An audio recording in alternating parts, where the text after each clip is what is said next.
administração pública. Muito se fala em constitucionalidade, né? Aí na ordem do dia agora, uma reação do Congresso Nacional contra o Supremo Tribunal Federal por entender que o Supremo se miscui muito em questões políticas, em assuntos do Congresso Nacional. Essa crítica genérica, muito genérica, ela é sem dúvida dessa forma injusta, e a intenção é muito maléfica que está por trás dessa crítica, porém, no microcosmo, porém, em alguns momentos, de fato, muitas decisões do Supremo Tribunal Federal são destituídas de fundamentação jurídica, porque a argumentação é muito político-ideológica. E por que isso? Porque ainda falta uma sedimentação doutrinária a respeito dos direitos fundamentais. Então, e é muito importante que os poderes, sim, atuem dentro dos limites de sua competência. Quer dizer, nós precisamos, sim, do Supremo Tribunal Federal que revise as leis, que revise a atividade legislativa. Por quê? Porque a atividade legislativa é, como eu disse, poder constituído, está submetido à Constituição. Então, se isso vale para o legislador, vale muito mais ainda para a administração pública. No entanto, o Supremo Tribunal Federal também não pode avançar muito o sinal, não pode simplesmente afirmar que a lei é inconstitucional, porque a lei desagrada este ou aquele nicho político, ideológico. Tem que demonstrar porque a lei, porque o ato administrativo, porque a decisão judicial é inconstitucional. Tem que circunscrever a área atingida, circunscrever a área que o câncer tomou, para que a operação seja cirúrgica, bem precisa. Muito bem. Então, o primeiro passo é saber qual direito fundamental, então, foi violado, aparentemente violado. Parte de uma hipótese de trabalho, uma hipótese de violação. Chega no médico e o médico vai dizer, pode ser essa ou aquela doença, vamos realizar os exames. E aí entra todo o conhecimento técnico do médico para a realização desses exames, para a interpretação dos exames. Então, o que aparece aqui, a partir do ponto 4.2, justamente são os passos que nós temos que seguir. Pode haver concorrência entre direitos fundamentais, ou concorrência, nós estamos buscando o parâmetro mais específico possível. Pode haver concorrência ideal, que é diferente da concorrência aparente. Isso no momento da fixação das hipóteses de violação, que é o tipo ou hipótese normativa da norma do direito fundamental. Concorrência é diferente de colisão. É uma das duas subespécies de conflitos normativos. Quando ocorre a concorrência e quando ocorre a colisão? A colisão ocorre, como o nome indica, quando o exercício do direito fundamental de A entra em conflito, impede o exercício do direito fundamental de B. Há um choque, há uma situação de tensão entre dois direitos fundamentais. Pode ser já no plano abstrato da legislação, como pode ser, normalmente no plano concreto. A liberdade de expressão do pensamento se choca muito frequentemente com o direito à intimidade, com o direito à vida privada, os direitos de personalidade assegurados pelo artigo 5º, inciso 10 da Constituição Brasileira. Muito bem, a concorrência não, a concorrência diz respeito o mesmo comportamento pretendido ser abarcado, ser consagrado, ser protegido por duas ou mais normas definidoras de direitos fundamentais. Exemplo, liberdade de imprensa e liberdade profissional no caso das profissões ligadas ao jornalismo. Tá? O jornalista profissional pode se valer tanto da liberdade de imprensa quanto da liberdade profissional para comportar-se de maneira livre em relação ao Estado.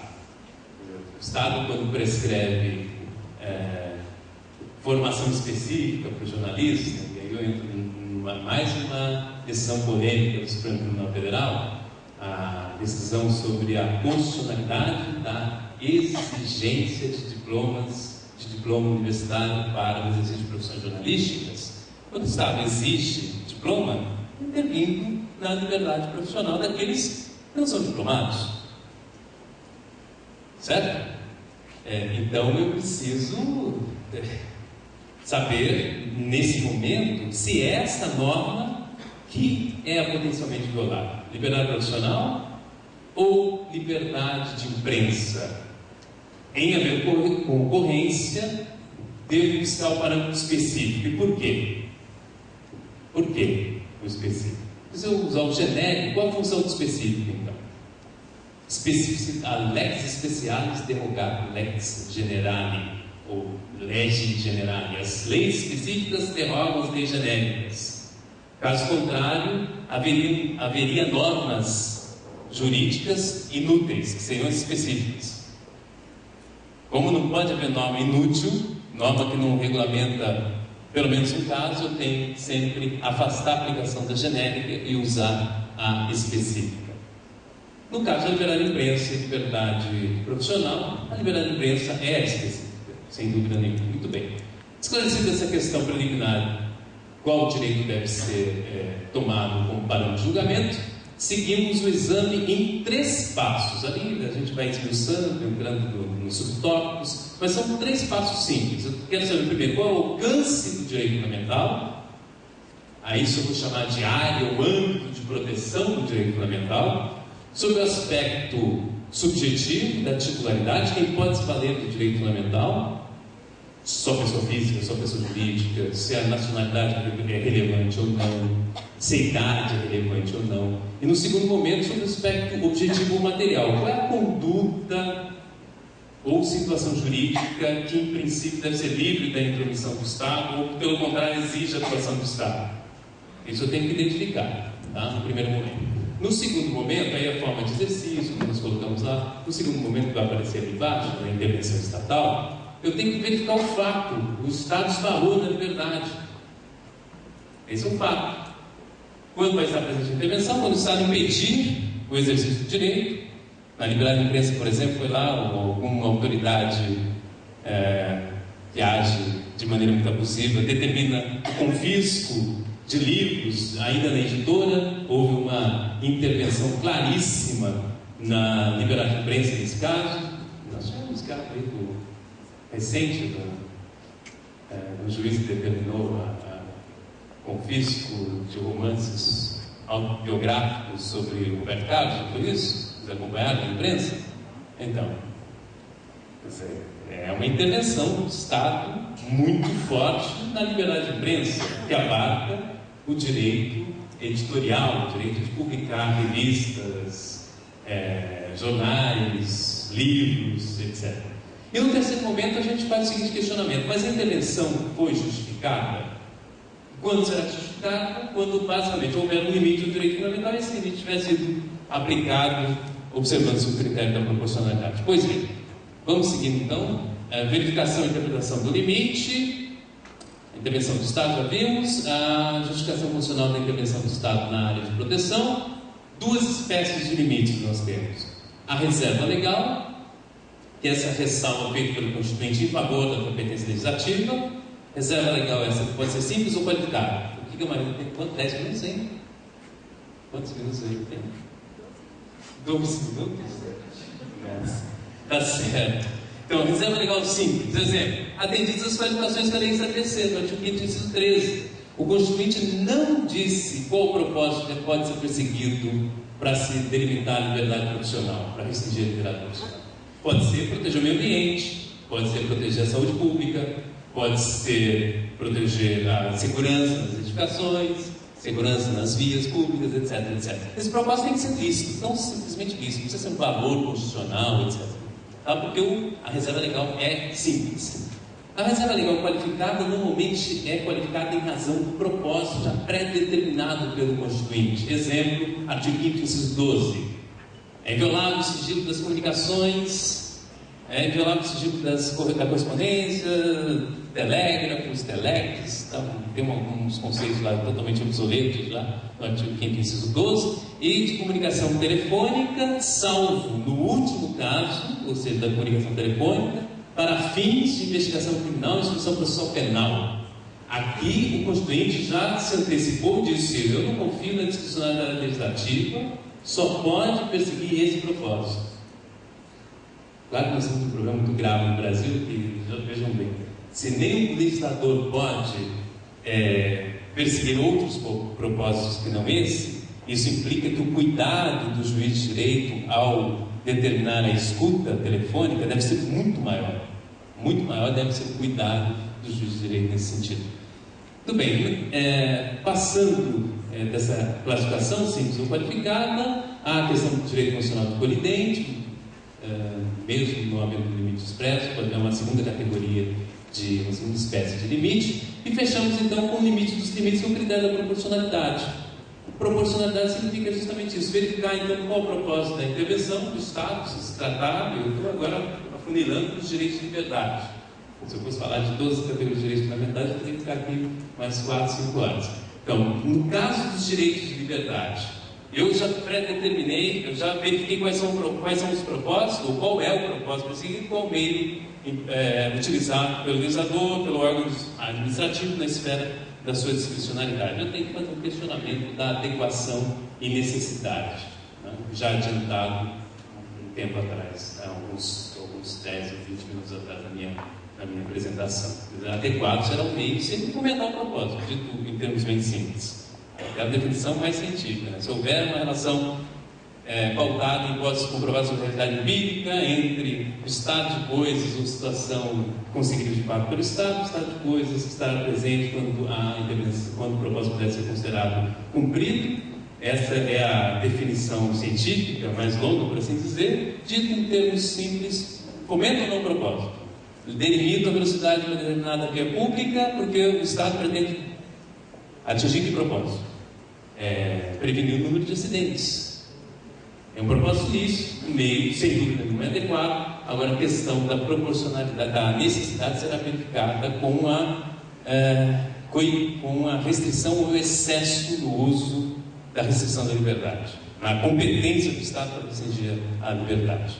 Numa determinada via pública, se estatísticas demonstrarem que a delimitação de 70 ou 80 km horários previne o mesmo número de acidentes, se o Estado escolher 70, ele estará rompendo essa barreira da proibição do excesso, porque ele poderia permitir mais liberdade, poderia intervir com menos intensidade no direito fundamental. Bem, isso, se nós aplicarmos isso de maneira distanciada ideologicamente, sem tomar partido, nós chegaremos à conclusão de se temos um objeto, uma lei, um ato administrativo, um decreto, um regulamento, uma decisão judicial que viola a Constituição ou não, e que viola especificamente o artigo 5º, inciso 13, por exemplo, o artigo 5º, inciso 12, e nós vamos escapar dessa afirmação genérica e pouco e nada fundamentada de que essa lei ou aquele ato governamental, da decisão judicial, é inconstitucional. Obrigado pela atenção, agradeço mais uma vez ao convite do professor Sabino, desculpe-me pela delonga. Obrigado.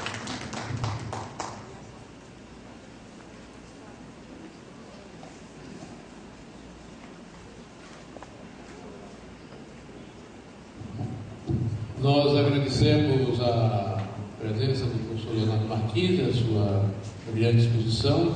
Tenho certeza que despertou o interesse e a curiosidade de quantos lotam esse auditório para um aprofundamento maior das questões relacionadas aos direitos fundamentais, aquilo que está no dia a dia de nossa existência, do nosso exercício profissional, dos nossos órgãos e repartições onde trabalhamos e principalmente na nossa vida diária como cidadão. Muito obrigado, professor. Eu declaro encerrada essa sessão. Pedimos a gentileza de todos permaneçam em seus lugares para que de imediato possamos dar início à sessão seguinte. Muito obrigado.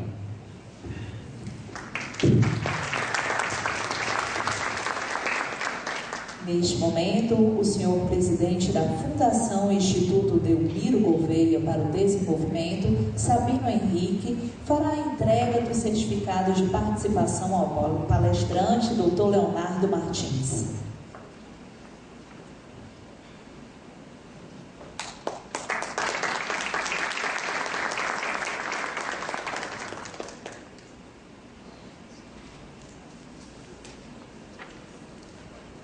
Em nome da organização do evento, informo que os certificados de participação serão entregues hoje, logo ao final da última palestra, na secretaria do evento.